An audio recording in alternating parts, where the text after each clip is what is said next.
Yes. Mock test ഒക്കെ ചെയ്തായിരുന്നോ നിങ്ങള്? Mock test ചെയ്തിരുന്നോ ക്ലാസ് റൂമിൽ കയറിയിട്ട്?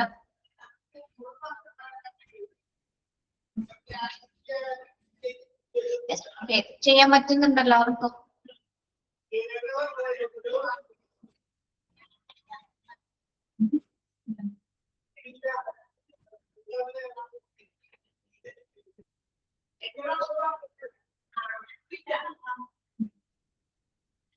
Yes.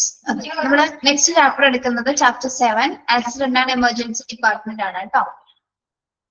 Chapter 7 module 1 chapter 7 accident and emergency department. Text book കിട്ടിയ എല്ലാവർക്കും?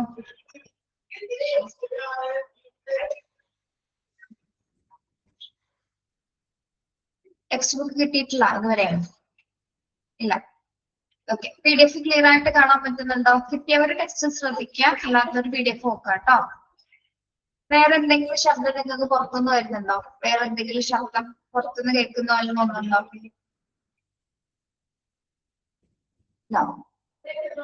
ഉണ്ട്.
ഓക്കെ. Page number 31.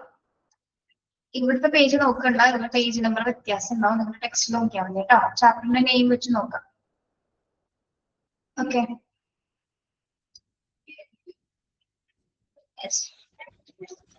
ഇൻട്രൊഡക്ഷൻ നോക്കാം.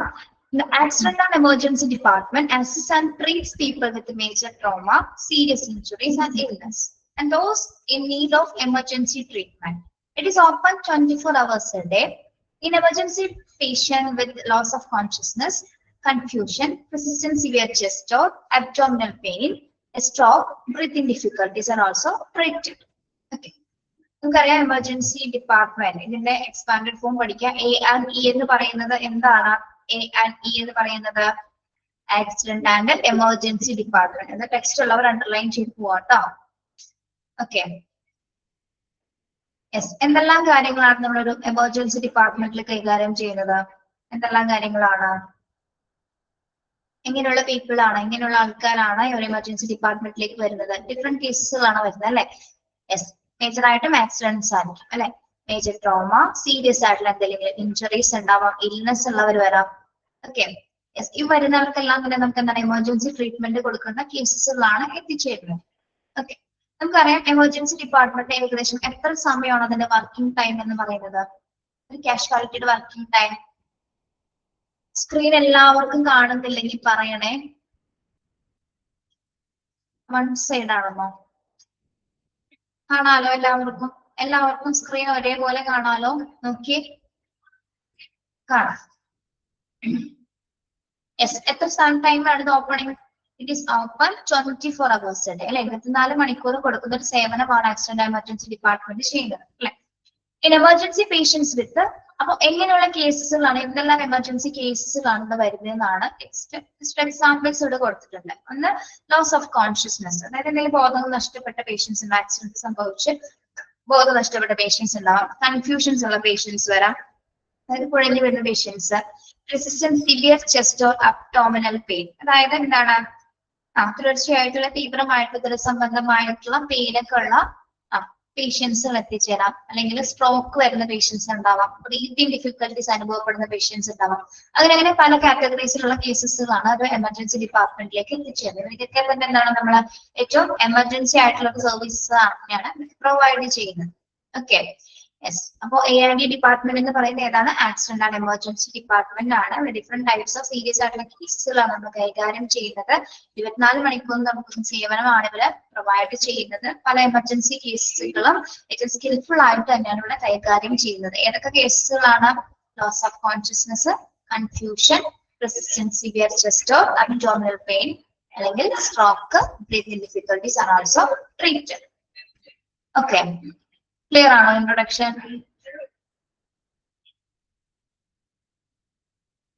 ക്ലിയർ ആണോ? പറഞ്ഞത് ക്ലിയർ ആണോ? യെസ്. ഇനി ഈ എമർജൻസി ഡിപ്പാർട്ട്മെന്റിന് ഓൾട്ടർനേറ്റീവ്സ് ആയിട്ടുള്ള 3 നെയിംസ് ഉണ്ട്, 3 പേരുകളുണ്ട്. അഡീഷണൽ ആയിട്ട് 3 പേരുകൾ ഏതൊക്കെയാണ്? ഒന്ന് നമുക്കറിയാം, കാഷ്വാലിറ്റി അല്ലെ. ദെൻ എമർജൻസി ഡിപ്പാർട്ട്മെന്റ് അഥവാ ED എന്ന് പറയും, എമർജൻസി ഡിപ്പാർട്ട്മെന്റ്, അല്ലെങ്കിൽ എമർജൻസി റൂം അഥവാ ER എന്ന് പറയും. ഓക്കെ, അപ്പോ ഈ ഒരു ഡിപ്പാർട്ട്മെന്റിന്റെ ഓൾട്ടർനേറ്റീവ്സ് ആയിട്ടുള്ള നെയിംസുകൾ ഏതൊക്കെയാണ്? കാഷ്വാലിറ്റി, എമർജൻസി ഡിപ്പാർട്ട്മെന്റ്, അല്ലെങ്കിൽ ED, അല്ലെങ്കിൽ എമർജൻസി റൂം. ഓക്കെ, ഇതിന്റെ എക്സ്പാൻഡഡ് ഫോംസുകൾ പഠിച്ചു വെക്കാം കേട്ടോ. ED എന്ന് പറയുന്നത് എന്താണ്? Emergency department. ER എന്ന് പറയുന്നത് എന്താണ്? Emergency room. അങ്ങനെ 3 ഓൾട്ടർനേറ്റീവ് നെയിംസ് ആണ് ഈ ഒരു ഡിപ്പാർട്ട്മെന്റിന് വരുന്നത്. ക്ലിയർ? ഇതിന്റെ ലൊക്കേഷൻ എവിടെയാണ് വരുന്നത്? എവിടെയാണ് നിങ്ങൾക്ക് ഹോസ്പിറ്റലിലെ ഈ ഒരു എമർജൻസി ഡിപ്പാർട്ട്മെന്റ് കണ്ടിരിക്കുന്നത്? കാഷ്വാലിറ്റി എവിടെയാണ് നമ്മൾ കാണാറുള്ളത്? എവിടെയാ? ഫസ്റ്റ് ഫ്ലോർ ആണോ? സെക്കൻഡ് ഫ്ലോർ ആണോ? ഐസൊലേറ്റഡ് ആയിട്ടുള്ള ഏരിയാസിലാണോ കാണാറ്? എവിടെയാണ്? ഗ്രൗണ്ട് ഫ്ലോറിലാണ് അല്ലെ? Very good. Located on the ground floor ആണ്. അപ്പൊ നമ്മളിപ്പോ നോക്കുന്നത് ഇതിന്റെ ലൊക്കേഷൻസ് ആണ്. എവിടെയൊക്കെയാണ് ഇത് ലൊക്കേറ്റ് ചെയ്തിരിക്കുന്നത്, എന്തൊക്കെയാണ് ഇതിന്റെ പ്രത്യേകതകൾ എന്നാണ് ഈ ഒരു ഭാഗത്ത് നോക്കുന്നത് കേട്ടോ. Yes, located on the ground floor. Ground ഫ്ലോറിലാണ് എമർജൻസി ഡിപ്പാർട്ട്മെന്റ് സിറ്റുവേറ്റ് ചെയ്തിരിക്കുന്നത്. Separate entrance of emergency entrance away from main entrance. Separate entrance or emergency entrance away from the main entrance. Main എൻട്രൻസിൽ നിന്ന് നമുക്ക് എന്താണ്, നമ്മള് ഈ കാഷ്വാലിറ്റിയിലേക്കുള്ള എൻട്രൻസ് എന്ന് പറയുന്നത് മറ്റുള്ള ഏതെങ്കിലും ഡിപ്പാർട്ട്മെന്റ്സിന്റെ ഇടയിലാണോ ഇതിന്റെ എൻട്രൻസ് വരുന്നത്? അല്ലെങ്കിൽ ഇതിന് സെപ്പറേറ്റ് ആയിട്ട് എൻട്രൻസ് ഉണ്ടോ? അല്ല, സെപ്പറേറ്റഡ് ആയിട്ടാണ് അല്ലെ. മെയിൻ എൻട്രൻസിൽ നിന്ന് സെപ്പറേറ്റ് ചെയ്തിട്ടാണ് കാഷ്വാലിറ്റിയിലേക്കുള്ള എൻട്രൻസ് പോയിന്റ് നമ്മൾ സിറ്റുവേറ്റ് ചെയ്തിരിക്കുന്നത്. Okay, yes. അതിനുവേണ്ടി കാഷ്വാലിറ്റിക്ക് മാത്രമായിട്ട് സെപ്പറേറ്റ് ആയിട്ട് എന്തുണ്ട്? ഒരു എൻട്രൻസ് പോയിന്റ് ഉണ്ട്. ഓക്കെ, അത് എവിടെ നിന്നാണ്? മെയിൻ എൻട്രൻസിൽ നിന്ന്. Then ambulance parking area should be available. EDക്ക് മാത്രമായിട്ട് എന്തുണ്ട്? ഒരു ആംബുലൻസ് പാർക്കിംഗ് ഏരിയ ഉണ്ടായിരിക്കും. തൊട്ടടുത്ത് തന്നെ ആംബുലൻസ് പാർക്ക് ചെയ്യുന്നതിന് വേണ്ടിയിട്ടൊരു പ്ലേസ് ഉണ്ടായിരിക്കും. Then well marked and proper lightening and signs.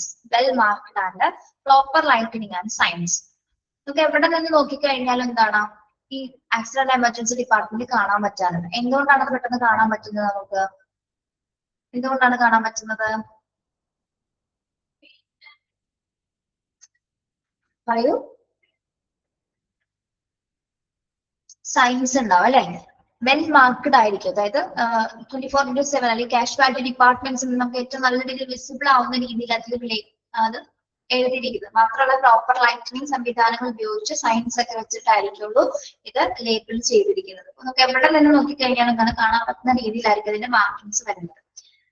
Then easily visible accessible from street. ഇപ്പോൾ നേരത്തെ പറഞ്ഞ പോയിന്റ് ആയിട്ട് കണക്റ്റഡ് ആണ്.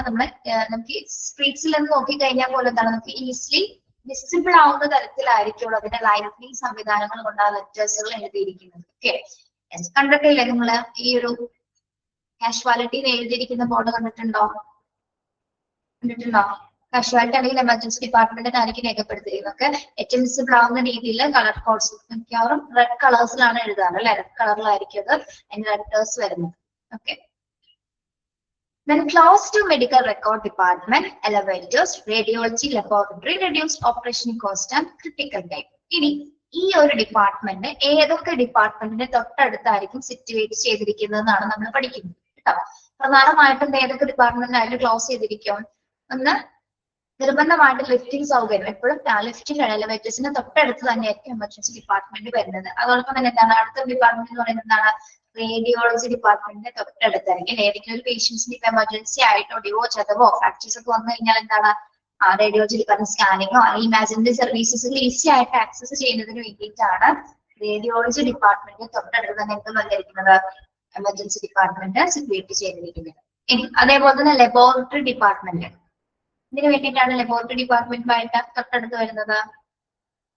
ഇതിനു വേണ്ടിയിട്ടാണ് ഡിഫറെന്റ് ടൈപ്സ് ഓഫ് ടെസ്റ്റുകൾ നമുക്ക് കണ്ടക്ട് ചെയ്യുന്നതിന് വേണ്ടിയിട്ട് അല്ലെ. പേഷ്യൻസിന് ക്രിട്ടിക്കൽ സിറ്റുവേഷൻസിൽ വരുന്ന പേഷ്യൻസിനെ സംബന്ധിച്ചിടത്തോളം ഡിഫറെന്റ് ടെസ്റ്റുകൾ കണ്ടക്ട് ചെയ്യാൻ വേണ്ടിയിട്ടാണ് തൊട്ടടുത്ത് തന്നെ ലാബോറട്ടറിയുടെ തൊട്ടടുത്ത് തന്നെ ഈ ഒരു ED ഡിപ്പാർട്ട്മെന്റ് സിറ്റുവേറ്റ് ചെയ്തിരിക്കുന്നത്.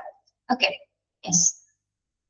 മാത്രമല്ല അപ്പോൾ ഇത്തരം ഡിപ്പാർട്ട്മെന്റ്സുകൾ അടുത്ത് വരുന്നതിന്റെ കാരണം എന്തുകൊണ്ടാണ് reduce operational cost and critical time അല്ലെ. നമുക്കറിയാം എമർജൻസി ഡിപ്പാർട്ട്മെന്റിലേക്ക് വരുന്ന കേസുകൾ എന്ന് പറയുന്നത് എന്താണ് അത്യാവശ്യം ക്രിട്ടിക്കൽ ആയിട്ടുള്ള സ്റ്റേജിലുള്ള കേസസുകളായിരുന്നു. അപ്പൊ നമുക്ക് ഇത്തരം ഡിപ്പാർട്ട്മെന്റ്സിൽ പല സ്ഥലങ്ങളിലാണ് ലൊക്കേറ്റ് ചെയ്തിരിക്കുന്നത് വെച്ചാൽ എന്താണ് അത്രയും സമയം നമുക്ക് പോകാനായിട്ടുള്ള സിറ്റുവേഷൻ ക്രിട്ടിക്കൽ ടൈം അവിടെ കൂടുതലാണ്. അപ്പൊ അതെല്ലാം കുറയ്ക്കുന്നതിന് വേണ്ടിയിട്ടാണ് ആ സമയപരിധി കുറയ്ക്കുന്നതിന് വേണ്ടിയിട്ടാണ് നമ്മൾ ഈ ഡിപ്പാർട്ട്മെന്റ് തൊട്ടടുത്ത് തന്നെ റേഡിയോളജിയും ലബോറട്ടറീസ് ഒക്കെ തൊട്ടടുത്ത് തന്നെ അതിനെ സിറ്റുവേറ്റ് ചെയ്തിരിക്കുന്നത്. പ്രത്യേകിച്ച് മെഡിക്കൽ റെക്കോർഡ്സ് ഡിപ്പാർട്ട്മെന്റ് പറഞ്ഞു പോയില്ല കേട്ടോ. Close to medical record department. അപ്പോൾ emergency department medical record department തൊട്ടടുത്തായിരിക്കും, ലബോറട്ടറീസ് ഉണ്ടായിരിക്കും, റേഡിയോളജി ഡിപ്പാർട്ട്മെന്റ് ഉണ്ടായിരിക്കും, ലബോറട്ടറി ഡിപ്പാർട്ട്മെന്റ്. ഈ 4 ഭാഗങ്ങളുടെ തൊട്ടടുത്ത് തന്നെയായിരിക്കും ഇതിന്റെ ലൊക്കേഷൻ വരുന്നത്. ഓക്കെ, ഓപ്പറേഷണൽ കോസ്റ്റ് റെഡ്യൂസ് ചെയ്യുന്നതിന് ക്രിട്ടിക്കൽ ടൈം റെഡ്യൂസ് ചെയ്യുന്നതിന് വേണ്ടിയിട്ടാണ് ഇതെല്ലാം നമ്മൾ തൊട്ടടുത്ത് തന്നെ ലൊക്കേറ്റ് ചെയ്തിരിക്കുന്നത്. ഓക്കെ, ഒന്നുകൂടി നോക്കാം. ലൊക്കേഷൻ ഓഫ് എമർജൻസി ഡിപ്പാർട്ട്മെന്റ് ഇത് ഗ്രൗണ്ട് ഫ്ലോറിലാണ് സിറ്റുവേറ്റ് ചെയ്തിരിക്കുന്നത്. ഇതിന് മാത്രമായിട്ട് എന്താണ് സെപ്പറേറ്റ് എൻട്രൻസ് ഉണ്ട്. മെയിൻ എൻട്രൻസിൽ നിന്ന് സെപ്പറേറ്റ് എൻട്രൻസ് ഉണ്ട്. ആംബുലൻസ് പാർക്കിംഗ് സൗകര്യങ്ങളുണ്ട്. വെൽ മാർക്കഡ് ആയിട്ട് പ്രോപ്പർ ലൈറ്റിനിങ് സൈൻസ് ആയിരിക്കും ഇതിൽ കൊടുത്തിരിക്കുന്നത്. നമുക്ക് സ്ട്രീറ്റിൽ നിന്ന് നോക്കിക്കഴിഞ്ഞാൽ ഏറ്റവും വിസിബിൾ ആവുന്ന രീതിയിലാണ് ഇത് ലൊക്കേറ്റ് ചെയ്തിരിക്കുന്നത്. പിന്നെ ഈ ഒരു ഡിപ്പാർട്ട്മെന്റ് പ്രധാനമായിട്ടും 3 ഡിപ്പാർട്ട്മെന്റ്സിന് തൊട്ടടുത്തായിരിക്കും. അതായത് medical record departments, elevators, radiology and laboratory departments. Okay, clear ആണോ ലൊക്കേഷൻ? ഒന്ന് വായിച്ചു നോക്കിയേ, വായിച്ചു നോക്കട്ടോ.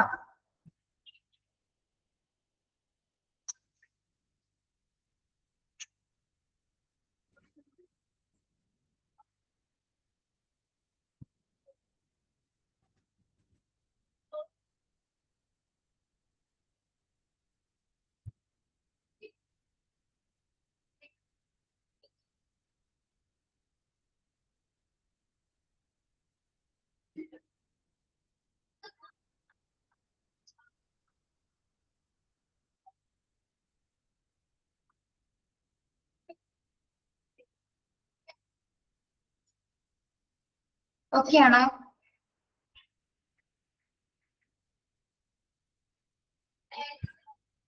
വളരെ ഓക്കെ ആണോ?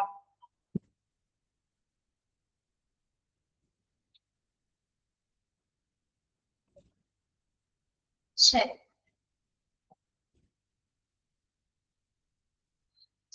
യെസ്. ഇനി നമുക്ക് ഇതിന്റെ ഡിസൈൻ നോക്കാം കേട്ടോ. ED ഡിപ്പാർട്ട്മെന്റിന്റെ ഡിസൈൻ എങ്ങനെയാണ് വരുന്നത്? Entrance to the emergency department should be sheltered to protect ambulance patients from the weather, wind, and flooding. Adequate reserved parking space for ambulance and cars of patients. Adequate space for accommodating structures. Ramps for wheelchairs and pedestrian access in case of raised platform. Okay. ഇതിന്റെ entrance നമ്മൾ design ചെയ്തിരിക്കുന്നത് ഏറ്റവും നല്ല രീതിയിൽ protection ഉൾപ്പെടുത്തിക്കൊണ്ടാണ്. എങ്ങനെയാണ്? Entrance to the emergency department should be sheltered to protect ambulance patients from weather, while unloading. അതായത് പേഷ്യൻസിനെ നമുക്കറിയാം emergency department അകത്ത് ആംബുലൻസസ് കയറി വരുന്ന സമയത്ത് തന്നെ നമുക്ക് എന്താണ് കംപ്ലീറ്റ് തന്നെ കവർ ചെയ്തിട്ടുണ്ടായിരുന്നു അല്ലെ. അപ്പൊ പല രീതിയിലുള്ള എന്താ പറയാ മെറ്റീരിയൽസ് ഉപയോഗിച്ചിട്ടുണ്ട്. അല്ലെങ്കിൽ എന്താണ് പേഷ്യൻസിന്റെ വെതർ കണ്ടീഷൻസ് ഒന്നും തന്നെ വെയിലോ മഴയോ മഞ്ഞോ ഒന്നും അഫക്ട് ചെയ്യാതിരിക്കാനുള്ള രീതിയിൽ കവറിങ് ചെയ്ത് പ്രൊട്ടക്ട് ചെയ്തിട്ടായിരിക്കും അതിന്റെ എൻട്രൻസിന്റെ ഒരു ഭാഗം സിറ്റുവേറ്റ് ചെയ്തിരിക്കുന്നത്, ഷെൽട്ടർ ചെയ്തിരിക്കുന്നത്. ഓക്കെ, അതായത് പേഷ്യൻസിനെ നമ്മൾ ആംബുലൻസിൽ നിന്നോ അല്ലെങ്കിൽ ഡിപ്പാർട്ട്മെന്റിലേക്ക് അൺലോഡ് ചെയ്യുന്ന സമയത്ത് ഒരിക്കലും അവർക്ക് വെതർ കണ്ടീഷൻസ് ഒന്നും അഫക്ട് ചെയ്യാത്ത രീതിയിലായിരിക്കും അതിന്റെ ഡിസൈനിങ് വരുന്നത്. എൻട്രൻസ് കണ്ടിട്ടില്ലേ ഡിപ്പാർട്ട്മെന്റിന്റെ? കണ്ടിട്ടുണ്ടോ? ഫുൾ കവേർഡ് ആയിരിക്കും അല്ലെ. നമുക്ക് പേഷ്യൻസിന് യാതൊരു വിധത്തിലുള്ള കംഫർട്ടബിൾ ആയിട്ടുള്ള ഒരു യാതൊരു വിധത്തിലുള്ള ബുദ്ധിമുട്ടുകൾ ഇല്ലാത്ത രീതിയിൽ കവർ ചെയ്തിരിക്കും, ഷെൽട്ടേർഡ് ആയിരിക്കുള്ളൂ. ഓക്കെ. പിന്നെ adequate reserved parking space for ambulance and cars of patients. മതിയായ രീതിയിലുള്ള റിസർവ് പാർക്കിംഗ് സ്പേസുകൾ ഉണ്ടായിരിക്കും ആംബുലൻസ് പാർക്കിങ്ങിനും അതേപോലെ തന്നെ പേഷ്യൻസിന്റെ കാറുകൾ പാർക്ക് ചെയ്യുന്നതിന് വേണ്ടിയിട്ട് adequate ആയിട്ടുള്ള മതിയായ രീതിയിലുള്ള പാർക്കിംഗ് സ്പേസുകൾ ഉണ്ടായിരിക്കും. Okay. Then adequate space for accommodating structures. എന്ത് അക്കോമഡേറ്റ് ചെയ്യാന്നാണ് ഇവിടെ പറയുന്നത്? സ്ട്രക്ചറുകൾ അല്ലെ, പേഷ്യൻസിനെ കൊണ്ടുപോകുന്നതിനുള്ള സ്ട്രക്ചറുകൾ അക്കോമഡേറ്റ് ചെയ്യുന്നതിന് വേണ്ടിയിട്ടുള്ള പ്രത്യേകമായിട്ടൊരു സ്പേസ് അതിനകത്ത് ഉൾപ്പെടുത്തിയിട്ടുണ്ട്. Okay. adequate space for accommodating structures. Clear? Then ramps for wheelchairs and pedestrian access in case of raised platform. Ramps for പറഞ്ഞുതരാം കേട്ടോ, പറഞ്ഞുതരാം. Ramps for wheelchairs and pedestrian access in case of raised platform. Last point ഒന്ന് വായിച്ചു നോക്കിയേ. Last point എന്താ പറയുന്നത്? Rams. Ramp എന്തിനു വേണ്ടിയാണ് ഉപയോഗിക്കുന്നത് നമ്മൾ? റാംസുകള് എന്ത് കൊണ്ടുപോകുന്നതിന് വേണ്ടിയിട്ടാണ്? വീൽ ചെയർസ് കൊണ്ടുപോകുന്നതിന് അല്ലെ. വീൽ ചെയർ കൊണ്ടുപോകുന്നതിന് റാമ്പുകൾ ഉപയോഗിക്കുന്നത്. അതുപോലെ പെഡസ്ട്രിയൻ ആക്സസ് ചെയ്യാൻ വേണ്ടിയിട്ടാണ്, കാൽനട യാത്രക്കാർക്ക് അതിനകത്തേക്ക് പ്രവേശിക്കാനായിട്ട് നമ്മൾ എന്താണ് ഉപയോഗിക്കുന്നത്? റേസ്ഡ് പ്ലാറ്റ്ഫോംസ് ഉണ്ടായിരിക്കും അല്ലെ, അല്ലെങ്കിൽ സ്റ്റെയർസോ റേസ്ഡ് ആയിട്ടുള്ള പ്ലാറ്റ്ഫോംസ് ഉണ്ടായിരിക്കും. സ്റ്റെയർസ്, വീൽ ചെയർ കൊണ്ടുപോകാനായിട്ട് റാമ്പുകളും, റാമ്പ് കണ്ടിട്ടിരിക്കുന്നത് സ്ലോപ്പ് ആയിട്ട് കിടക്കുന്ന റാംപ്സുകള് വീൽ ചെയർ കൊണ്ടുപോകുന്നത് കണ്ടിട്ടില്ലേ? യെസ്, അങ്ങനെയായിരിക്കും ഇതിന്റെ എൻട്രൻസിന്റെ ഭാഗം വരുന്നത് കേട്ടോ. വീൽ ചെയർ കൊണ്ടുപോകാനായിട്ട് റാം സ്പേസ് ഉണ്ടായിരിക്കും. പെഡസ്ട്രിയൻ കാരണം യാത്രക്കാർക്ക് വേണ്ടിയിട്ട് റേസ്ഡ് ആയിട്ടുള്ള പ്ലാറ്റ്ഫോംസും അതിനകത്ത് ഓൾറെഡി നമ്മൾ സെറ്റ് ചെയ്തിട്ടുണ്ടായിരിക്കും. അങ്ങനെയാണ് ഇതിന്റെ മെയിൻ ഡിസൈൻസ് വരുന്നത്. ഓക്കെ, അപ്പൊ ഒന്നുകൂടി നോക്കാം. ഡിസൈൻ എന്ന് പറയുമ്പോൾ ഇതൊക്കെയാണ് എമർജൻസി ഡിപ്പാർട്ട്മെന്റിൽ ഏറ്റവും കൂടുതൽ പ്രൊട്ടക്ട് ചെയ്തിട്ടായിരിക്കും ഇതിനെ കവർ ചെയ്തിരിക്കുന്നത്. പേഷ്യൻസിന് യാതൊരു വിധത്തിലുള്ള വെതർ കണ്ടീഷൻസ് ഒന്നും അഫക്ട് ചെയ്യാതിരിക്കുന്ന രീതിയിലുള്ള, അതായത് പ്രത്യേകിച്ച് അത് അൺലോഡിങ് ചെയ്യുന്ന സമയത്ത് വെതർ കണ്ടീഷൻസ് ഒന്നും അഫക്ട് ചെയ്യാതെ പ്രൊട്ടക്ട് ചെയ്യുന്ന രീതിയിലായിരിക്കും അതിന്റെ ആ ഒരു ഡിസൈൻ ഷെൽട്ടർ ചെയ്തിരിക്കുന്നത്. പിന്നെ ഓരോ ആംബുലൻസിനും അല്ലെങ്കിൽ പേഷ്യൻസിന്റെ കാറൊക്കെ പാർക്ക് ചെയ്യുന്നതിന് വേണ്ടിയിട്ടുള്ള adequate ആയിട്ടുള്ള സ്പേസസ് ഉണ്ടായിരിക്കും. വീൽ ചെയർസ് അക്കോമഡേറ്റ് ചെയ്യാൻ, അതായത് സ്ട്രക്ചേഴ്സ് വീൽ ചെയർസ് ഒക്കെ അക്കോമഡേറ്റ് ചെയ്യാനായിട്ടുള്ള എക്സ്ട്രാ സ്പേസസ് ഉണ്ടായിരിക്കും. പിന്നെ റാംസ്, വീൽ ചെയർസ് എന്തിനാണ്? റാംസ് വീൽ ചെയർ കൊണ്ടുപോകുന്നതിന് വേണ്ടി പ്രത്യേകമായിട്ട് റാമ്പ് ഉണ്ടായിരിക്കും. പെഡസ്ട്രിയൻ ആക്സസ് ചെയ്യുന്നതിന് വേണ്ടിയിട്ട് റേസ്ഡ് പ്ലാറ്റ്ഫോംസ് ഉണ്ടായിരിക്കും. അങ്ങനെയാണ് അതിന്റെ ഡിസൈൻസ് വരുന്നത്. ഓക്കെ, ക്ലിയർ ആണോ? ക്ലിയർ ആണോ?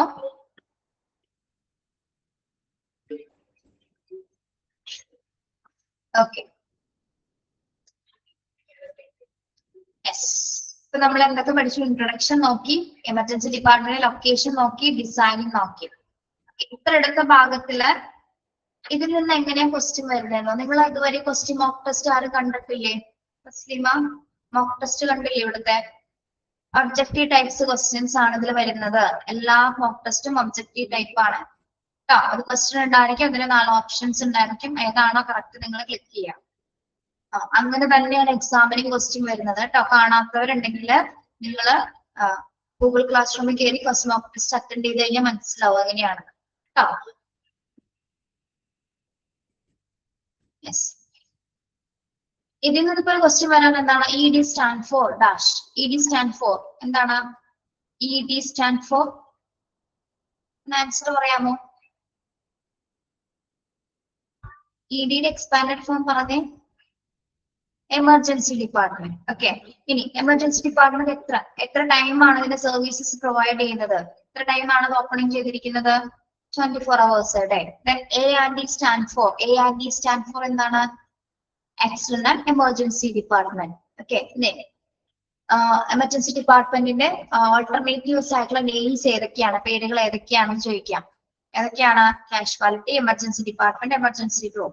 ഓപ്ഷൻ വരുമ്പോൾ ഓൾ ഓഫ് ദി എബോവ് എന്നായിരിക്കും. ഇതിൽ ഏതെങ്കിലും ഒരു പേരായിരിക്കാം വരുന്നത്. അങ്ങനെയാണ് ചോദ്യങ്ങൾ വരുന്നത് കേട്ടോ. ഇപ്പൊ നിങ്ങൾക്ക് അറ്റൻഡ് ചെയ്ത കുട്ടികൾക്ക് അറിയാൻ പറ്റും, അത്ര സിമ്പിൾ ആയിട്ടുള്ള രീതിയിലാണ് ക്വസ്റ്റ്യൻസ് വന്നിരിക്കുന്നത്. ടെസ്റ്റ് അറ്റൻഡ് ചെയ്ത കുട്ടികൾക്ക് അറിയാൻ പറ്റും. ആണോ?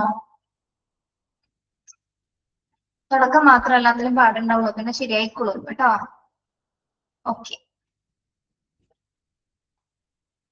ലൊക്കേഷനും ഡിസൈനും എല്ലാവർക്കും ഓക്കെ അല്ലേ? ലൊക്കേഷനും ഡിസൈനും ഇൻട്രൊഡക്ഷനൊക്കെ ഓക്കെ അല്ലേ? യെസ്. ഇനി നമുക്ക് major space determinants for planning. അതായത് ഈ ഡിപ്പാർട്ട്മെന്റിനകത്ത് രണ്ട് പ്രധാനപ്പെട്ട സ്പേസസുകൾ വരുന്നുണ്ട്. ഒന്ന് ഒരു ഫങ്ഷണൽ ഏരിയ ഉണ്ട്, അതർ ഏരിയാസ് ഉണ്ട്. എമർജൻസി ഡിപ്പാർട്ട്മെന്റിനകത്ത് പ്രത്യേകമായിട്ട് വരുന്ന രണ്ട് ഏരിയാസിനെ കുറിച്ചാണ് നമ്മൾ പഠിക്കാൻ പോകുന്നത്. ഫങ്ഷണൽ ഏരിയ ഉണ്ട്, അതർ ഏരിയാസ് ഉണ്ട്. ഓക്കെ, നമുക്ക് ഓരോന്നും സെപ്പറേറ്റഡ് ആയിട്ട് പഠിക്കാം. ആദ്യം ഫങ്ഷണൽ ഏരിയാസ് നോക്കാം. ഫങ്ഷണൽ ഏരിയയിൽ ഫസ്റ്റ് വരുന്നത് എന്താണ്? Ambulance and ambulatory entrance, reception and triage waiting areas, administrative area, resuscitation area, acute treatment area, consultation area, staff workstation. ആദ്യത്തെ നോക്കാം എന്താണ്? ആദ്യത്തെ പ്രവർത്തന മേഖല ഏതാണ്? Ambulance and ambulatory entrance. എന്താണ് ആംബുലൻസ് ആൻഡ് ആംബുലേറ്ററി എൻട്രൻസ് എന്ന് പറയുന്നത്?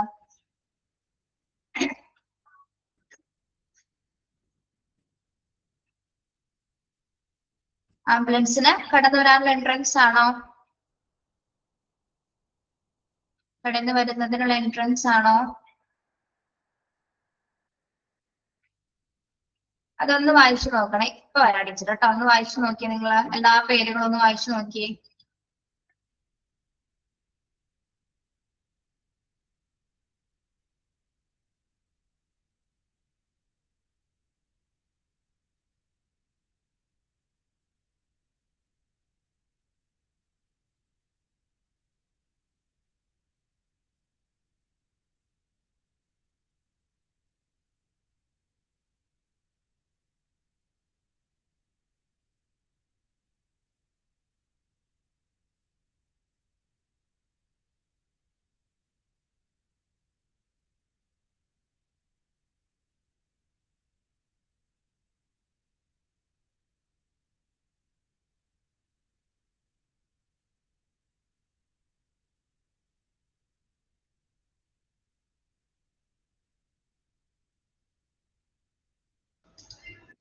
ഓക്കെ, ഫസ്റ്റ് ഏരിയ വരുന്നത് ഏതാണ്? ആംബുലൻസ് ആൻഡ് ആംബുലേറ്ററി എൻട്രൻസ് ആണ്. അതായത് ആളുകൾക്ക് വേറെ തടസ്സങ്ങളൊന്നും ഇല്ലാതെ അകത്തേക്കും പുറത്തേക്കും പോകുന്നതിനുള്ള ഒരു കവാടം അല്ലെങ്കിൽ എൻട്രൻസ്. ആ ഒരു എൻട്രൻസ് ഏരിയ വരുന്നത് പ്രധാനപ്പെട്ട ഫംഗ്ഷൻ ഏരിയാസിലായിരിക്കും. പിന്നെ റിസപ്ഷൻ ഏരിയ ഉണ്ടായിരിക്കും അല്ലെ? അതിനകത്ത് ഒരു റിസപ്ഷൻ ഏരിയ കണ്ടിട്ടുള്ളേ? ഈ ഡിപ്പാർട്ട്മെന്റിനകത്ത് റിസപ്ഷൻ ഏരിയ ഉണ്ടായിരിക്കും. Triage and waiting areas. എന്താണ് ട്രയേജ്? അറിയാമോ ആർക്കെങ്കിലും? ട്രയേജ് ട്രയേജ് എന്താണ്? ഇനിയുള്ള എല്ലാ മിക്ക ചാപ്റ്റേഴ്സിലും നമുക്ക് ട്രയേജ് പഠിക്കാനുണ്ട്. എന്താണ് ട്രയേജ് എന്ന് പറയുന്നത്? കേട്ടിട്ടുണ്ടോ ആരെങ്കിലും?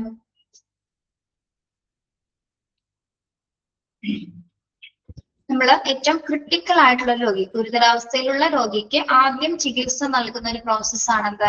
ട്രയേജ് എന്ന് പറയുന്നത്. ഓക്കെ, ഒരു 5 പേഷ്യൻസ് ഹോസ്പിറ്റലിലേക്ക് വന്നെന്നിരിക്കാം.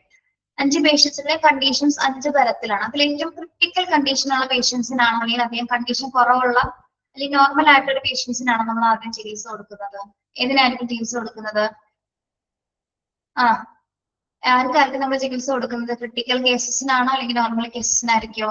ക്രിട്ടിക്കൽ ആയിട്ട് വരുന്നത് അല്ലെ? അതായത് സിവിയറിറ്റി നോക്കിയിട്ടാണ് പേഷ്യൻസിനെ നമ്മൾ അവിടെ കാറ്റഗറൈസ് ചെയ്യുന്നത്. ശരിക്കും പറഞ്ഞാൽ പേഷ്യന്റിനെ സോർട്ട് ഔട്ട് ചെയ്യുന്ന ഒരു പ്രോസസ്സാണ്, പേഷ്യന്റിനെ ഡിവൈഡ് ചെയ്യുന്ന ഒരു പ്രോസസ്സാണ് എന്ത്? ട്രയേജ് എന്ന് പറയുന്നത് കേട്ടോ. പേഷ്യന്റിനെ സോർട്ട് ഔട്ട് ചെയ്യുന്ന അല്ലെങ്കിൽ ഡിവൈഡ് ചെയ്യുന്ന പ്രോസസ്സിനെയാണ് നമ്മൾ ട്രയേജ് എന്ന് പറയുന്നത്. ഇത്രയും പേഷ്യൻസ് വന്നതിൽ അതിൽ ആദ്യം നമ്മൾ കൊടുക്കേണ്ടത് ക്രിട്ടിക്കൽ കേസസ് ഉള്ള പേഷ്യൻസിനാണ് നമ്മൾ ആദ്യം, അതായത് സിവിയറിറ്റി നോക്കിയിട്ട് അയാളുടെ തീവ്രത എത്രത്തോളം ആണോ അത് നോക്കിയിട്ട്, കണ്ടീഷൻ എത്രത്തോളം ആണോ ഡിഫിക്കൽട്ട് ആയിട്ടുള്ളത് നോക്കിയിട്ട് നമ്മൾ പേഷ്യന്റിന് ആദ്യം ചികിത്സ കൊടുക്കുന്ന ഒരു പ്രോസസ്സിന് പറയുന്ന പേരാണത് ട്രയേജ് എന്ന് പറയുന്നത് കേട്ടോ. മനസ്സിലായോ? പേഷ്യൻസിനെ സോർട്ട് ഔട്ട് ചെയ്യുന്ന, സോർട്ട് ചെയ്യുന്ന പ്രക്രിയയാണ് ട്രയേജ്. മറന്നു പോകരുത് കേട്ടോ. ക്ലിയർ? ഗുരുതരാവസ്ഥയിലുള്ള രോഗികൾക്ക് ആദ്യം ചികിത്സ കൊടുക്കുന്ന പ്രക്രിയ. ക്ലിയർ ആണോ? ഇത് തമ്പെങ്കിലൂടെ മനസ്സിലായെങ്കിൽ. ഹലോ ഹലോ, കേൾക്കുന്നില്ലേ? ഹലോ, കേൾക്കുന്നില്ലേ? യെസ്. ഓക്കെ, മനസ്സിലായോ എന്താണ് ട്രയേജ് എന്ന്?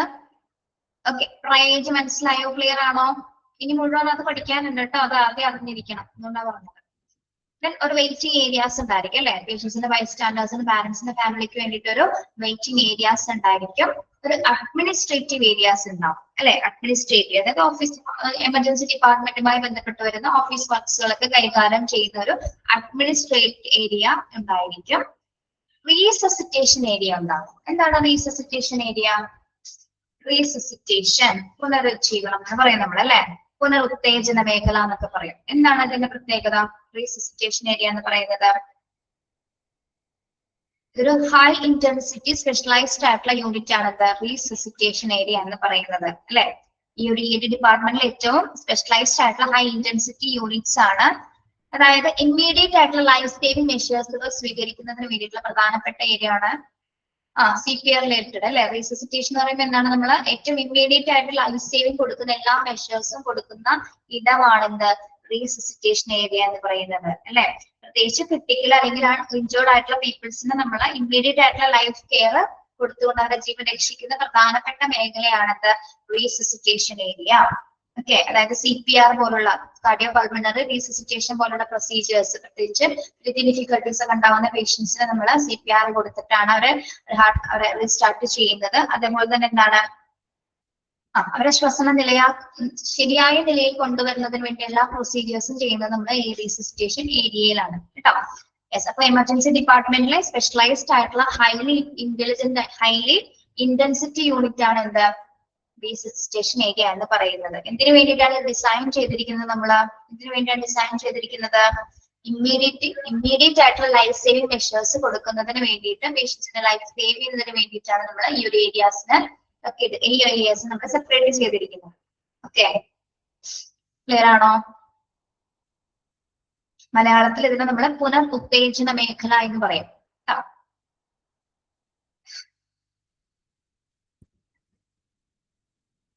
നോട്ട് ചെയ്തെടുക്കാണോ? അതുകൊണ്ടാണോ നിങ്ങൾ മിണ്ടാതിരിക്കുന്നത്? എന്തെങ്കിലും ചോദിച്ചു കഴിയുമ്പോ ലെക്ചർ നോട്ട് എഴുതുന്നുണ്ടോ? ഷോർട്ട് നോട്ട് ചെയ്തെടുക്കുന്നുണ്ടോ? ഹലോ, യെസ്, അതുകൊണ്ടാണോ എന്തെങ്കിലും ചോദിക്കുമ്പോ മിണ്ടാതിരിക്കുന്നതെന്നാണ് ടീച്ചർ ചോദിച്ചത്. ഉണ്ട്. ഓക്കെ, യെസ്, ക്ലിയർ ആണോ? റീസസിറ്റേഷൻ ഏരിയ എന്താണെന്ന് ക്ലിയർ ആണോ? Yes. Next one, acute treatment area of non-ambulant patient. Acute treatment area of non-ambulant patients.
കേൾക്കാമോ?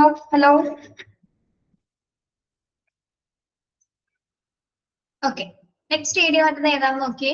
നെക്സ്റ്റ് ഏരിയ ഏതാണ്? Acute treatment area of non ambulant patients. എന്താണ് acute treatment area എന്ന് പറയുന്നത്? എന്തായിരിക്കും ഇതിന്റെ പ്രത്യേകത? എന്തായിരിക്കും? ഇതും ഒരു സ്പെഷ്യലൈസ്ഡ് ചെയ്തിരിക്കുന്ന ഹൈ ഇന്റൻസിറ്റി സോണിന്റെ കാറ്റഗറിയിൽ വരുന്നതാണ് അക്യൂട്ട് ട്രീറ്റ്മെന്റ് ഏരിയാസ് എന്ന് പറയുന്നത് കേട്ടോ. നമ്മുടെ ഇമ്മീഡിയറ്റ് ആയിട്ട് പേഷ്യൻസിന് അസസ്മെന്റ് ഒക്കെ ചെയ്യുന്നതിന് വേണ്ടിയിട്ടുള്ള പ്രത്യേക ഏരിയാസ് ആണ് എന്ത് അക്യൂട്ട് ട്രീറ്റ്മെന്റ് ഏരിയാസ് എന്ന് പറയുന്നത്. അതായത് പേഷ്യന്റിനെ സ്റ്റെബിലൈസ് ചെയ്യുന്നതിനും അല്ലെങ്കിൽ പെട്ടെന്ന് തന്നെ ട്രീറ്റ്മെന്റ് ഒക്കെ കൊടുക്കുന്നതിന് വേണ്ടിയിട്ടുള്ള ഇമ്മീഡിയറ്റ് ആയിട്ട് അസസ്മെന്റ് ചെയ്യുന്നതിന് വേണ്ടിയിട്ടുള്ള സ്പെഷ്യലൈസ്ഡ് സോൺ ആണ് എന്ത് അക്യൂട്ട് ട്രീറ്റ്മെന്റ് ഏരിയാസ് എന്ന് പറയുന്നത് കേട്ടോ. ക്ലിയർ ആണോ? സ്പെഷ്യലൈസ്ഡ് നിങ്ങൾ നോട്ട് ചെയ്തിട്ടുണ്ടോ? സ്പെഷ്യലൈസ്ഡ് നോട്ട് ചെയ്യണമെങ്കിൽ എഴുതെടുത്തോ. ചില കാര്യങ്ങളൊക്കെ മാത്രം അങ്ങനെ എഴുതി തരുള്ളൂ കേട്ടോ, എല്ലാം പറയാറില്ല. എഴുതിയെടുത്തുള്ളൂ കേട്ടോ. അക്യൂട്ട് ട്രീറ്റ്മെന്റ് ഏരിയാസ് എന്ന് പറയുന്നത് എന്താണ്? നോട്ട് ചെയ്യാം. Is A specialised high intensity zone. Is a specialized high intensity zone. Is a specialized high intensity zone. Designed for എന്തിനു വേണ്ടിയാണ് ഡിസൈൻ ചെയ്തിരിക്കുന്നത്? Designed for the immediate assessment. Designed for the immediate assessment. Designed for the immediate assessment, comma, stabilization. Immediate assessment കഴിഞ്ഞിട്ട് ഒരു comma ഇടാം. Stabilization, patient stable ആക്കുന്നു കേട്ടോ. Stabilization and treatment. ഒന്നുകൂടി പറയാം. Acute treatment area is a specialized high intensity zone designed for the immediate assessment, comma, stabilization and treatment. Correct ആണോ എഴുതിയത്?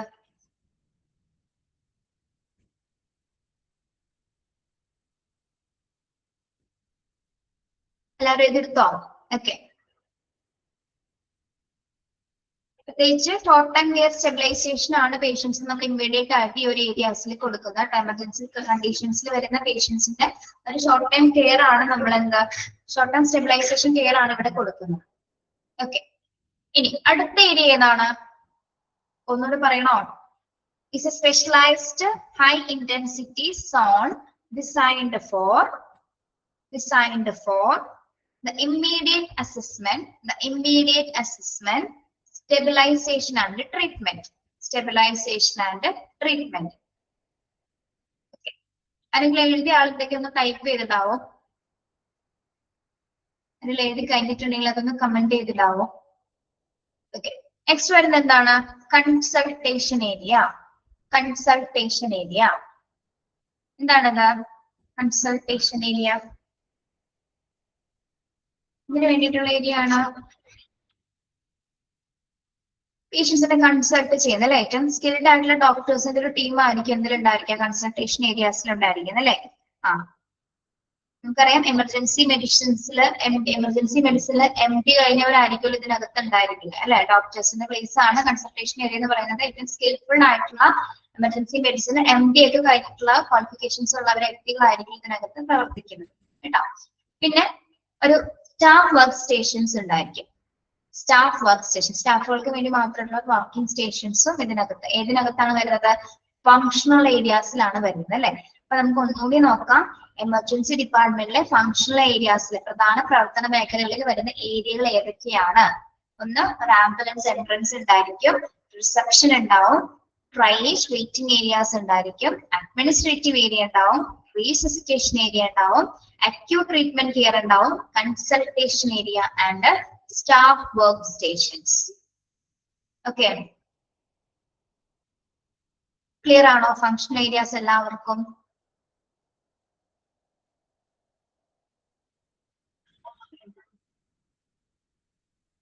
Clear ആണോ? യെസ്.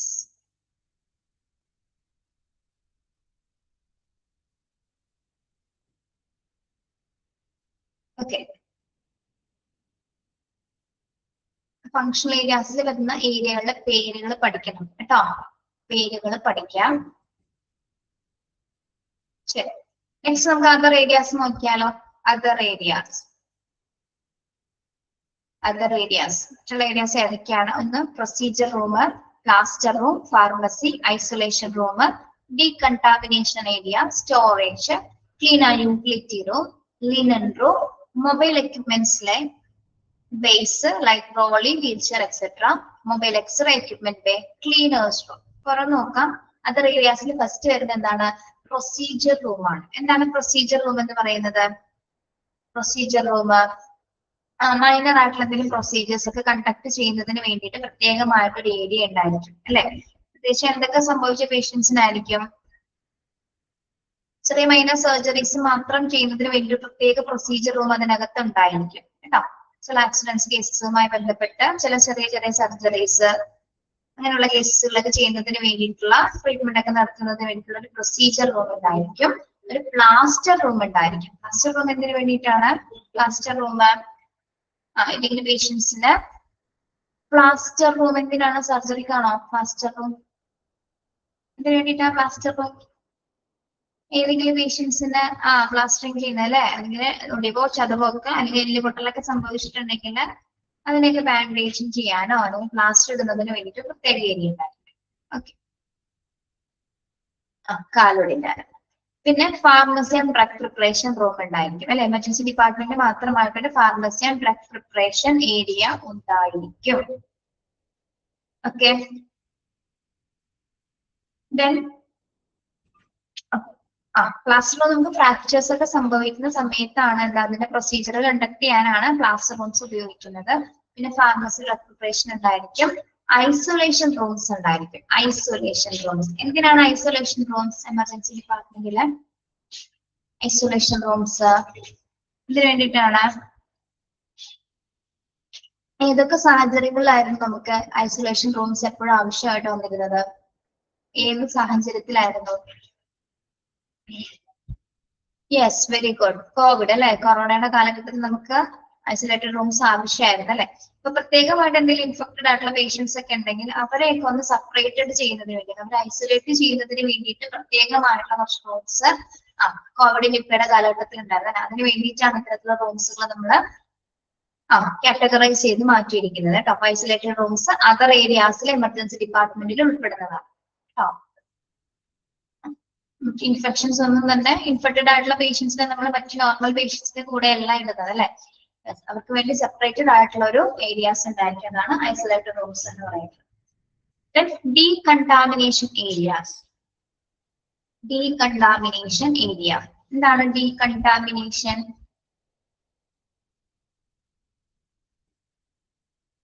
ഡീകണ്ടാമിനേഷൻ ഏരിയ എന്താ? അണുവിമുക്തമാക്കുന്ന പ്രദേശങ്ങൾ അല്ലെ. ഡീകണ്ടാമിനേഷൻ എന്ന് പറയുന്നത് എന്താണ്?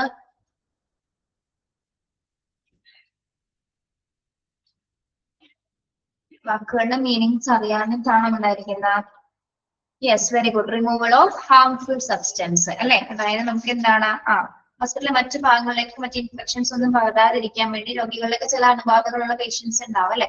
എന്തെങ്കിലുമൊക്കെ കാരണങ്ങൾ കൊണ്ട് ഇപ്പൊ എന്തെങ്കിലും പൊള്ളലേറ്റ് വരുന്ന രോഗികളെയൊക്കെ സംബന്ധിച്ചിടത്തോളം എന്താണ് അവരുടെ ആ വസ്ത്രങ്ങളൊക്കെ നീക്കം ചെയ്യും, ശരീരം അണുമുക്തമാക്കുകയൊക്കെ ചെയ്യുന്നതിന് വേണ്ടിയിട്ട് പ്രത്യേക ഏരിയാസ് ഉണ്ടായിരിക്കും. എന്തെങ്കിലും കെമിക്കൽ സബ്സ്റ്റാൻസുകൾ എന്തെങ്കിലുമൊക്കെ അബ്യൂസ് സംഭവിച്ച പേഷ്യൻസ് ഉണ്ടാവും. അങ്ങനെ വരുന്ന പേഷ്യൻസ് നമ്മൾ എന്ത് ചെയ്യും? അവരുടെ വസ്ത്രങ്ങളൊക്കെ നീക്കം ചെയ്തതിനു ശേഷം അവരുടെ ശരീരം മൊത്തത്തിൽ നമ്മൾ എന്ത് ചെയ്തിരിക്കും? അണുവിമുക്തമാക്കാനുള്ള പ്രൊസീജിയേഴ്സ് ഉപയോഗിച്ചുകൊണ്ട് ആ പ്രക്രിയ ചെയ്തിരിക്കും. ഓക്കെ, അതിന് വേണ്ടിയിട്ടുള്ള ഒരു സെപ്പറേറ്റ് ഏരിയ ആണ് എന്ത്?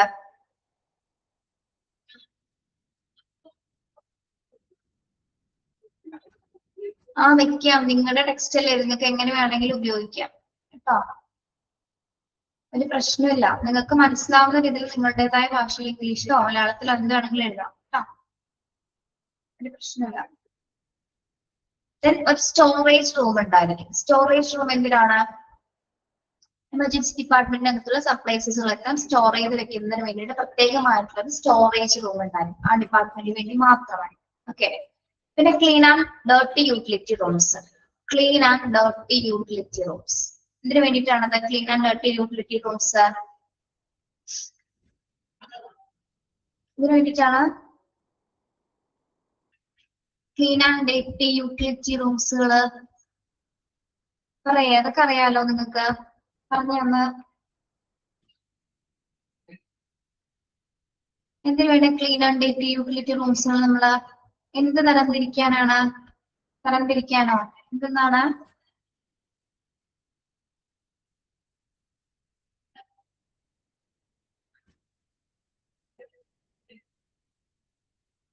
പറയൂ, എളുപ്പമല്ലേ അത്? Clean and duty utility rooms എന്തിനാണ് എമർജൻസി ഡിപ്പാർട്ട്മെന്റിനകത്ത്? എക്യുപ്മെന്റ്സുകള് വെക്കാനാണോ? ഇല്ല, എക്യുപ്മെന്റ്സുകളെല്ലാം പിന്നെ നമ്മൾ സ്റ്റോറേജ് റൂമിലല്ലേ വെക്കുന്നത്, സപ്ലൈസസ് എല്ലാം തന്നെ. ഇതെന്തിനായിരിക്കുള്ളൂ?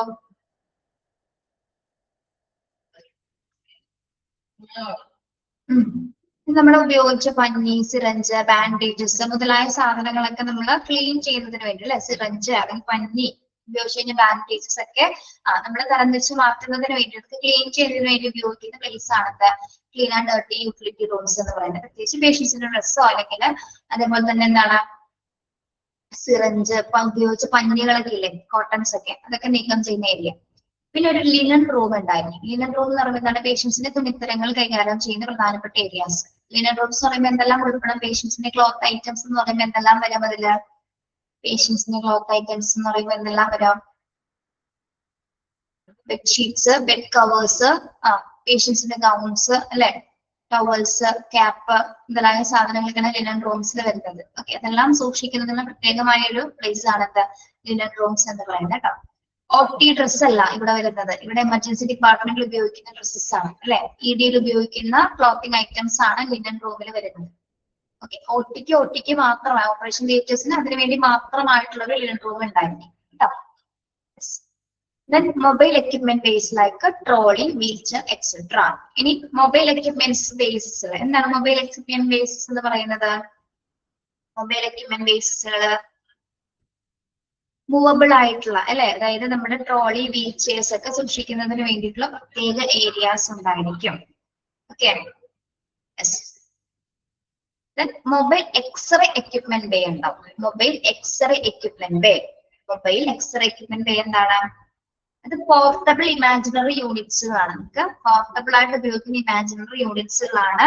പ്രത്യേകിച്ച് ക്രിട്ടിക്കൽ ആയിട്ടുള്ള സിറ്റുവേഷൻസിലൊക്കെ പേഷ്യൻസിനൊക്കെ പെട്ടെന്ന് തന്നെ ഉപയോഗിക്കാൻ വേണ്ടിയിട്ടാണ് മൊബൈൽ എക്സ്റേ എക്യുപ്മെന്റ് സ്പേസുകൾ. അതായത് പോർട്ടബിൾ യൂണിറ്റ്സ്, ഈസി ആയിട്ട് അവൈലബിൾ ആവുന്ന രീതിയിലുള്ള യൂണിറ്റ്സ്, പോർട്ടബിൾ ആയിട്ടുള്ള യൂണിറ്റ്സുകളാണ് എന്ത്? മൊബൈൽ എക്സ്റേ എക്യുപ്മെന്റ് ബേസിസുകൾ എന്ന് പറയുന്നത് കേട്ടോ. അതും അതർ ഏരിയാസിലാണ് ഉൾപ്പെടുന്നത്.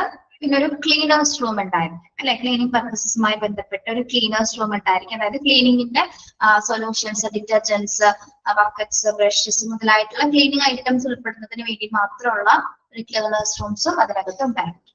Okay, yes. അപ്പൊ ഇതെല്ലാം അതർ ഏരിയാസിലാണ് ഉൾപ്പെടുന്നത്. ഏതൊക്കെയാണ് എമർജൻസി ഡിപ്പാർട്ട്മെന്റ് അതർ ഏരിയാസിൽ വരുന്നത്? പ്രൊസീജിയർ റൂം ഉണ്ട്, പ്ലാസ്റ്റർ റൂം ഉണ്ട്, pharmacy, drug preparation room, isolation room, decontamination areas, storage, clean and dirty utility rooms, linen rooms, mobile equipment bays like trolley, wheel chair etcetera, and mobile x-ray equipment bay cleaners. Okay, നമ്മൾ ഇതെല്ലാം പഠിക്കണം. ഇതെല്ലാം പഠിക്കാൻ എളുപ്പമല്ലേ? ചെറിയ ചെറിയ വാക്കുകളല്ലേ? ഇതെല്ലാം ED ഡിപ്പാർട്ട്മെന്റിന്റെ പ്രധാനപ്പെട്ട സ്പേസ് റിക്വയർമെന്റ്സിലാണ്. അതിൽ രണ്ടായിട്ടാണ് നമ്മൾ അതിനെ കാറ്റഗറൈസ് ചെയ്യുന്നത്. ഏതൊക്കെയാണ്? ഫങ്ഷണൽ ഏരിയ എന്നും അതർ ഏരിയ എന്നും. അപ്പൊ രണ്ടും പഠിക്കണം കേട്ടോ. രണ്ടും പഠിക്കാന്ന് വെച്ചാൽ നമ്മളിതില് ഒറ്റയാനെ കണ്ടെത്താവുന്ന ഒരു ക്വസ്റ്റ്യൻ കണ്ടിട്ടുണ്ടോ നിങ്ങൾ? All or not. ഇതില് ഞാൻ ക്വസ്റ്റ്യൻ ചോദിക്കാം, നിങ്ങളൊന്ന് പറയാൻ പറ്റുമെന്ന് നോക്കട്ടോ. ഇതിന്ന് വരുന്ന മെയിൻ ക്വസ്റ്റ്യൻ എന്ന് പറയുന്നത്, അതുകൊണ്ടാണ് രണ്ടും പഠിക്കണമെന്ന് പറഞ്ഞത്. ഫങ്ഷണൽ ഏരിയാസിലും അതർ ഏരിയാസിലും ഏതൊക്കെ വരുന്നതെന്ന് പഠിക്കണമെന്ന് പറഞ്ഞത് അതുകൊണ്ടാണ്. ഓക്കെ, ഇതിലെ കൂട്ടത്തിൽ പെടാത്ത ഏതാന്ന് കണ്ടുപിടിക്കാം കേട്ടോ. Pharmacy, isolation room, procedure room, resuscitation area, ഇതിലേതാണ് കൂട്ടത്തിൽ പെടാത്തത്? ക്വസ്റ്റ്യൻ ഒന്നുകൂടെ ശ്രദ്ധിച്ച്. Pharmacy, plaster room, procedure room, resuscitation area, കൂട്ടത്തിൽ പെടാത്തത് ഏതാണ്? എന്തുകൊണ്ടാണ് റീസസിറ്റേഷൻ ഏരിയ? എന്തുകൊണ്ടാണ് റീസസിറ്റേഷൻ ഏരിയ ഉൾപ്പെടാത്തത്? ബാക്കിയൊക്കെ എന്താണ്? ബാക്കിയെല്ലാം എന്താണ്? ബാക്കിയെല്ലാം അതർ ഏരിയാസിൽ ഉൾപ്പെടുന്നതാണ്. മറ്റേതാ റീസസിറ്റേഷൻ ഏരിയ എന്ന് പറയുന്നത് ഫങ്ഷണൽ ഏരിയാസിൽ ഉൾപ്പെടുന്നതാണ് കേട്ടോ. മനസ്സിലായില്ല എങ്ങനെയാണ് ചോദ്യം പറഞ്ഞതെന്ന്? അങ്ങനെയും ചോദിക്കും. ഇതാണോ?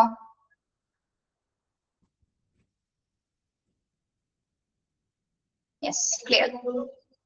ഇത് രണ്ടും ഏതെല്ലാമാണെന്ന് പഠിച്ചു വെക്കാം. ഒന്ന് പഠിച്ച് എന്തായാലും നിർബന്ധമായിട്ട് പഠിക്കണം കേട്ടോ. അല്ലെങ്കിൽ നമുക്ക് ഈ ഓൺ വൺ ചോദിക്കുമ്പോൾ നമുക്ക് കൺഫ്യൂഷൻ വരരുത്. അതുകൊണ്ടാണ് ഇതിന്റെ പേരുകൾ മാത്രം സിമ്പിൾ അല്ലടോ പഠിക്കാൻ, വെറുതെ പഠിച്ചു വെച്ചാൽ മതി കേട്ടോ.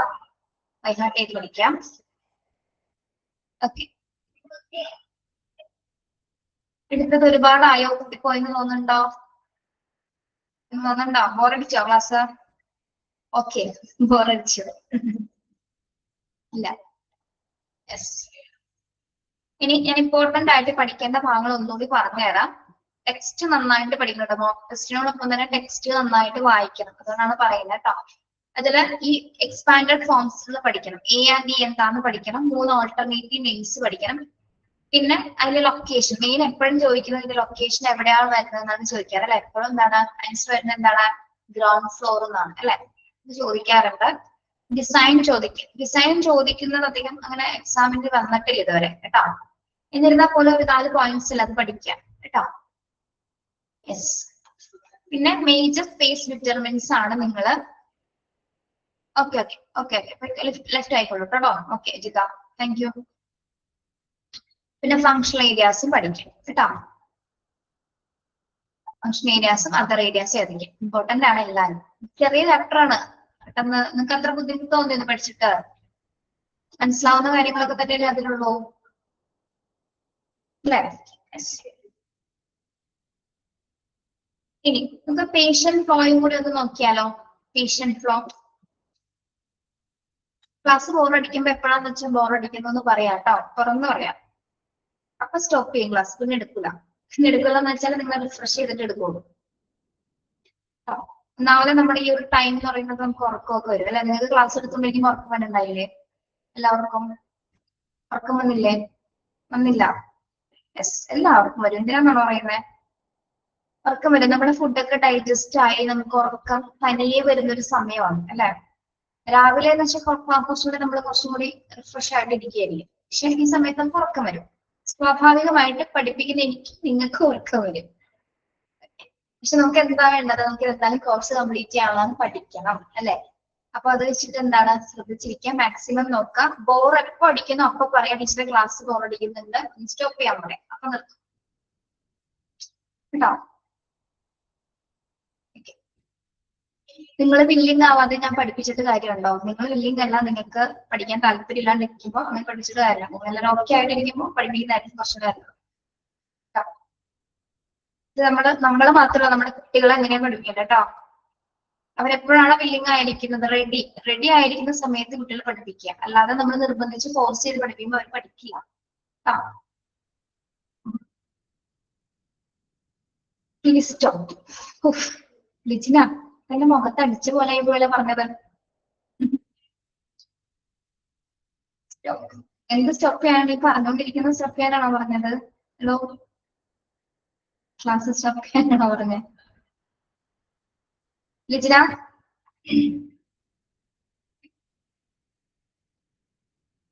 ലിജിന പൊടിയും തട്ടിപ്പോയോ? ഇവിടെ താനെന്താണോ അങ്ങനെ പറഞ്ഞ? ഷൗട്ട് ചെയ്ത് പറഞ്ഞാണോ പ്ലീസ് സ്റ്റോപ്പ് എന്ന്? പറയണോ? എനിക്ക് മനസ്സിലായില്ല. ഈ മെസ്സേജിൽ നമുക്ക് ടോണൊന്നും മനസ്സിലാവില്ലല്ലോ കമന്റ് വരുമ്പോ. എന്താ ഉദ്ദേശിച്ചെന്ന്? ഉദ്ദേശിച്ചത്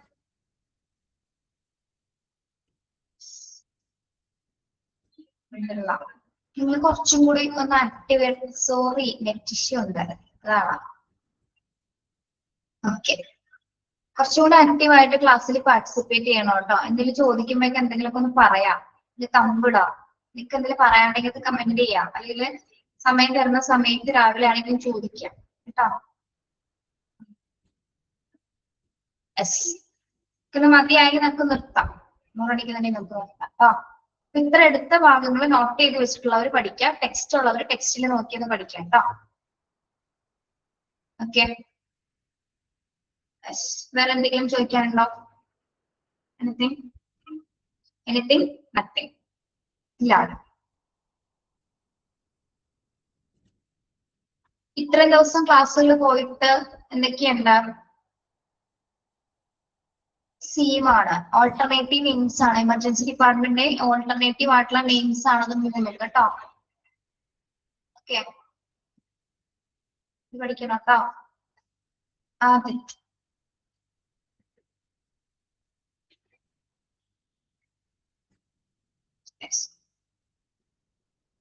പറയൂ കുട്ടികളെ, എങ്ങനെയുണ്ട്? ഇത്ര ദിവസത്തെ ക്ലാസ്സുകളുണ്ട്, എങ്ങനെ എന്ത് തോന്നുന്നു? എന്റെ ക്ലാസ് നോക്കണ്ട കേട്ടോ, ബാക്കിയൊക്കെ എങ്ങനെയുണ്ട്? നിങ്ങൾക്ക് ഫോളോ ചെയ്യാൻ പറ്റുന്നുണ്ടോ? ഫോളോ ചെയ്യാൻ പറ്റുന്നുണ്ടോ? ഓക്കെ. ഇഷ്ടപ്പെട്ട് തുടങ്ങിയോ? ഇഷ്ടമായി തുടങ്ങിയോ? പഠിക്കാൻ പറ്റുന്നുണ്ട്. കുഴപ്പമില്ല. ഈ കുഴപ്പമില്ല എന്നുള്ളത് മാറ്റണം കേട്ടോ. കുഴപ്പമില്ല എന്ന് മാറ്റി ഓക്കെ ആണെന്ന് പറയണം.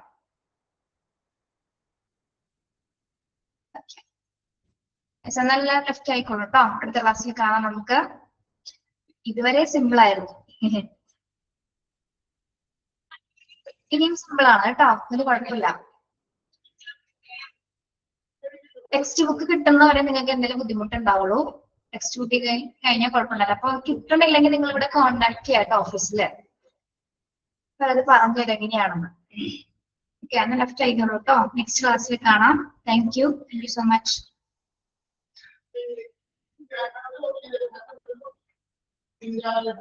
Thank you. Have a nice day.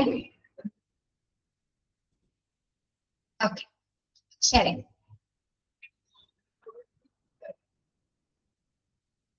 Okay, bye.